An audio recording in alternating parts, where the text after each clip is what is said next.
tous et bienvenue. Les étudiants devraient-ils plus s'orienter dans les filières informatiques et numériques? En Côte d'Ivoire, elle serait gage d'emploi. Tour d'horizon à suivre dans ce journal. À bas la peine de mort en République de Guinée équatoriale, elle a été totalement abolie. Une décision historique pour le pays dont la dernière exécution date de 2014. Mais d'abord, coup d'envoi de la 77e Assemblée générale annuelle de l'ONU à New York. Après 2 années perturbées par la pandémie de Covid-19, la grande messe diplomatique reprend en présentiel ce mardi avec la participation du président Alassane Ouattara. Pierre Dipomella. La 77e session de l'Assemblée générale de l'ONU a été ouverte au siège de l'institution à New York. La Côte d'Ivoire est représentée par le président Alassane Ouattara à ce grand événement diplomatique annuel qui reprend toute sa place après 2 années de perturbations dues à la Covid-19. Sans surprise, la guerre russo-ukrainienne sera au centre des débats. L'année dernière, nous avons parlé de l'Afghanistan. Vous vous en souviendrez, l'Afghanistan était une question clé. Cette année, l'Ukraine occupera une place très importante dans le programme. C'est inévitable. Il y a beaucoup d'autres problèmes, nous le savons, mais la guerre en Ukraine a provoqué des ondes de choc dans le monde entier. Les principaux protagonistes du conflit ne seront pas présents au siège des Nations Unies. Vladimir Poutine, pourtant président de l'un des 5 pays membres permanents du Conseil de sécurité, n'a pas fait le déplacement. Quant à Volodymyr Zelensky, il a prévu s'exprimer dans une vidéo enregistrée en vertu d'une dérogation singulière. Également au cœur des débats, la question du changement climatique. Les pays pauvres en première ligne des impacts dévastateurs d'un réchauffement dont ils ne sont pas responsables se battent notamment pour que les pays riches tiennent enfin leurs promesses d'aide financière. Un tableau sombre dépeint par le secrétaire général de l'ONU, Antonio Guterres. Notre monde est abîmé par la guerre, frappé par le chaos climatique, meurtri par la haine, couvert de honte par la pauvreté et les inégalités. En somme, des sujets d'actualité au sommaire de cette 77e session, si on se réfère au thème choisi pour cette année, un tournant décisif, des solutions transformatrices face à des défis intriqués. L'employabilité des jeunes est très dynamique en informatique et dans le digital. Les offres sont pléthores et les rémunérations attractives, un secteur en plein mouvement et qui attire de plus en plus d'Ivoiriens, comme nous le montrent Mardoché Kouassi et Mathurin Badé.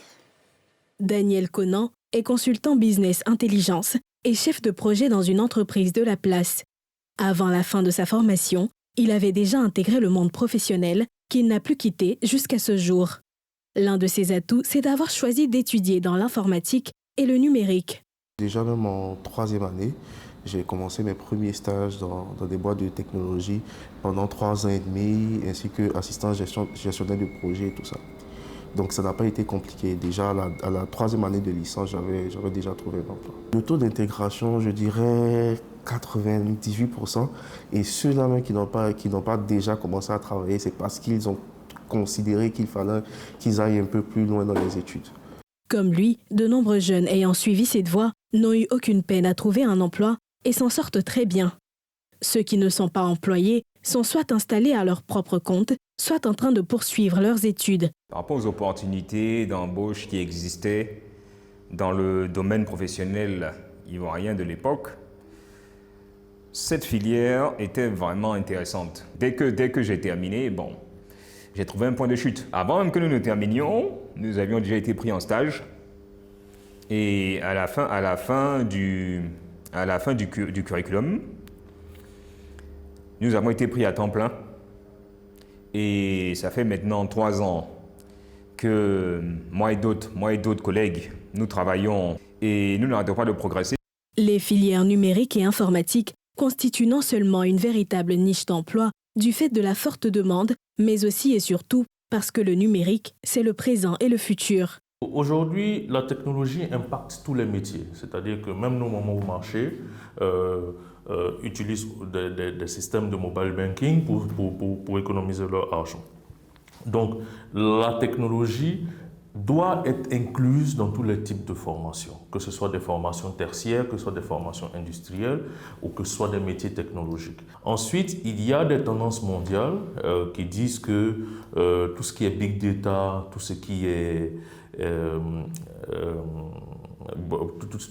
orienté sur la blockchain et la gestion des systèmes d'information et surtout la cybersécurité sont des tendances mondiales et qui sont des secteurs qui recrutent très fortement en Côte d'Ivoire. Et on s'est rendu compte que 35% du budget des directions informatiques était orienté vers les systèmes d'information et la cybersécurité. Donc aujourd'hui, suivre des formations sur la cybersécurité, sur la gestion des systèmes d'information, sur l'impact de la technologie dans les finances, dans le marketing digital et tout ceci, ce sont des métiers pas d'avenir, ce sont des métiers du présent, parce que c'est ce dont les entreprises ont besoin. Conscient de cette réalité, l'État de Côte d'Ivoire a décidé de créer une université exclusivement consacrée au virtuel et au numérique. Plus de 75% des étudiants sortis de cette université ont déjà intégré le monde professionnel.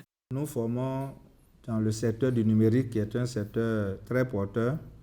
Et aujourd'hui, nous avons à peu près 75% de taux d'insertion de nos étudiants. Un modèle du futur, puisque ce modèle permet d'apprendre tout en entreprenant. Donc, ce modèle est vraiment axé sur l'employabilité des apprenants. C'est un modèle qui permet même d'avoir du travail avant d'avoir le diplôme. Et aussi, dans ce que nous mettons en place ici, l'entrepreneuriat est une donnée transversale et nous avons des instruments ici, comme le Fab Lab et l'incubateur, où nous apprenons à nos étudiants à créer des entreprises.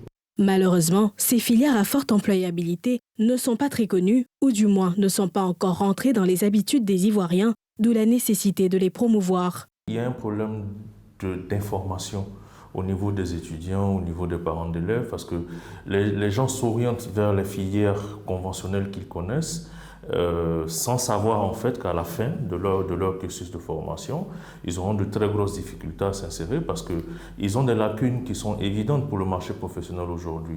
Ils ont des niveaux en anglais qui sont plus que médiocres à la fin de leur formation.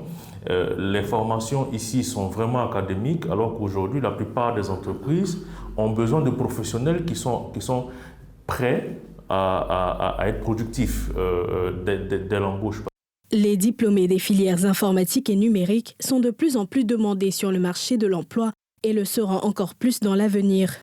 Il est donc plus que nécessaire de promouvoir ces filières auprès des jeunes bacheliers et même des parents d'élèves et étudiants pour y attirer le plus de jeunes, ce qui pourrait réduire par ricochet le nombre de diplômés sans emploi.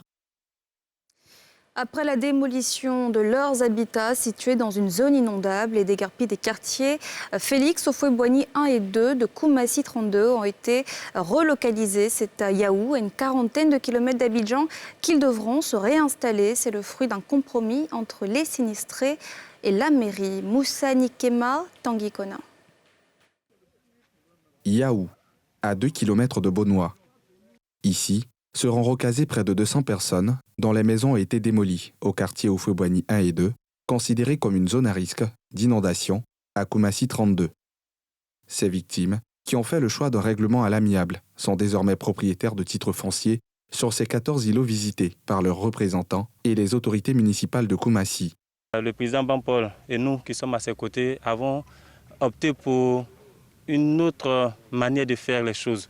On s'est dit que nous sommes des populations qui avons été recasées par la mairie et c'est la mairie qui a fait un déguerpissement. Alors il faut aller en négociation avec cette mairie-là parce qu'elle a la responsabilité sociale de loger ces populations. Des populations nous ont fait confiance, nous ont dit vous pouvez négocier avec la mairie pour qu'on soit recasé. C'est pour ces populations-là que nous sommes sur ce site pour leur montrer, pour leur dire que nous avons fait des démarches et que ces démarches sont en train de porter. Et aujourd'hui, ces populations qui optent pour un recasement, c'est la quasi-totalité. Le maire avait mis un comité en place, comité que j'avais l'honneur de présider, et ce comité a travaillé longuement avec ces responsables-là. On a fait beaucoup de réunions, on a commencé à chercher les sites de recasement et nous avons trouvé un partenaire qui nous a mis donc, ces sites à disposition. Donc on a un plan aujourd'hui de recasement des populations sur ces sites d'environ 4 hectares et demi. Et nous avons prévu tout les espaces verts, les servitudes et tout le reste. Donc c'est aujourd'hui, de façon officielle, que nous portons à la connaissance de la presse nationale l'existence de ces sites qui va être le quartier Houphouët-Boigny 1 et 2 et délocalisé dans la commune de Bonoa. Selon la mairie de Koumassi, l'opération de déguerpissement des populations des sous-quartiers Houphouët-Boigny 1 et 2 s'inscrivait dans un programme d'assainissement, d'anticipation sur les inondations et de libération des exutoires et en prise du domaine public, entamé depuis 2019 d'une part, et d'autre part, de sécurisation de la commune à travers le démantèlement des fumoirs et autres nids de bandits. Grâce à des séances de rééducation, il est possible de retrouver la motricité après une opération chirurgicale de l'hernie discale. Cette maladie qui se traduit généralement par de fortes douleurs dans le dos, une maladie qu'il est possible de prévenir, comme nous le montre cet élément de Mithilène Légré et Kimo Eric. Il y a un an, cette quinquagénaire s'est retrouvée paralysée suite à une opération chirurgicale de l'hernie discale, une maladie qui affecte la colonne vertébrale. Depuis, c'est ici qu'elle tente de récupérer sa motricité et son équilibre. Je cherche un équilibre, je passe l'obstacle et je reviens très bien. Une dernière fois, je passe l'obstacle, je reviens très bien. Quand je venais là, je ne pouvais pas marcher même. Je ne pouvais même pas marcher. On m'attrape. Et maintenant, je peux dire que ça va.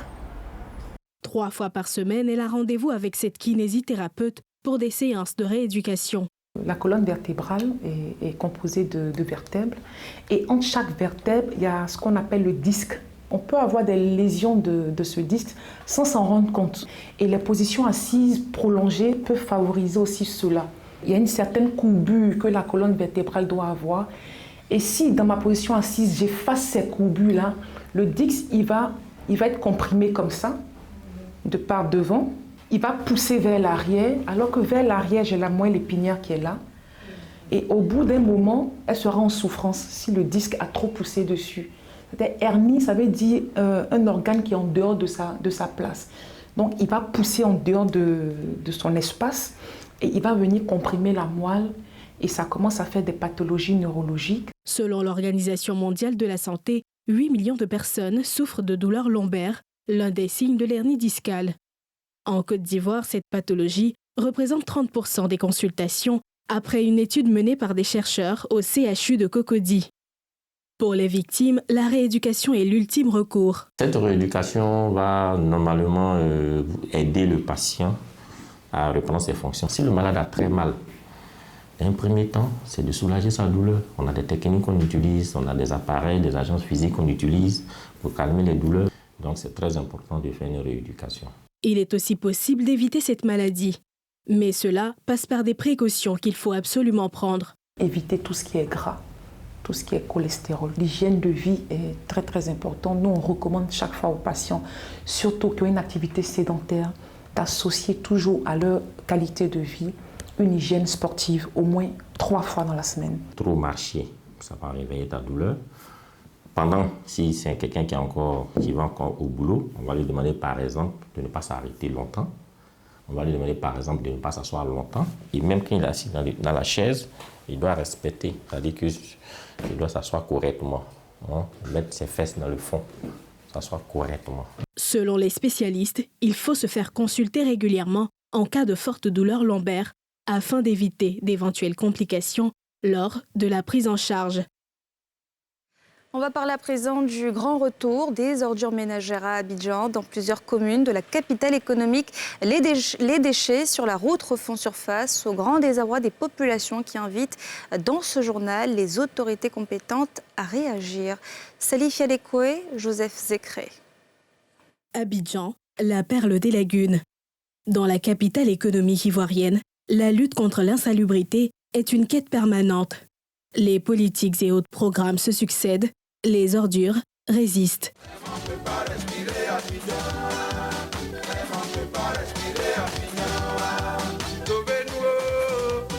Elles prennent le pouvoir sur les routes, accordant ainsi peu de choix aux automobilistes et autres usagers de la route.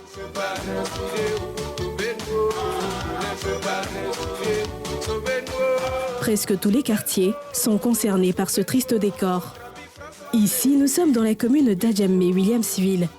Ces hommes dans ce café communément appelé Grain sont bien conscients du danger qui plane. Les agents viennent régulièrement pour venir ramasser les ordures, mais dès qu'ils finissent net, ça remplit. Pas assez de caisses pour les ordures, il n'y a qu'une seule poubelle. Donc avec le quartier, plus le marché qui est à côté, juste à côté là, vraiment c'est difficile. Il faut 2 ou 3 caisses de poubelle pour pouvoir soulager la population, sinon c'est pas facile. Sinon même là, ça remplit ici, quand les autres viennent, ils sont obligés de verser ça sur le goudron. Sinon même ça va jusqu'au bord du goudron là-bas. Bon, quand c'est comme ça, nous on s'assoit ici, l'odeur, vraiment, c'est pas facile. Ce gérant d'un parc automobile, désespéré du voisinage peu commode, lance un cri. Des odeurs très gênantes, très fatigantes par rapport aux ordures. Il y a des moments où on n'arrive même pas à respirer, on ne peut même pas s'asseoir. On ramasse, mais tantôt, il y a des moments où la voiture peut venir matin, à 6h, c'est fini jusqu'à peut-être à 20h. Bon, ça fait que les ordures débordent. On trouve une autre solution pour enlever ça. C'est parce que nous sommes en plein centre du quartier. C'est fatigant. Voie express Adjamé à Bobo. C'est ici que les ordures ont trouvé un point de chute. Les vendeuses de nourriture et autres tenants de petits commerces s'y accommodent.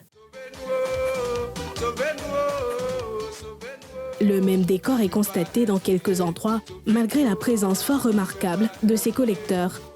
Trècheville ne fait pas exception. Nous sommes ici au grand marché de la cité Nzassa.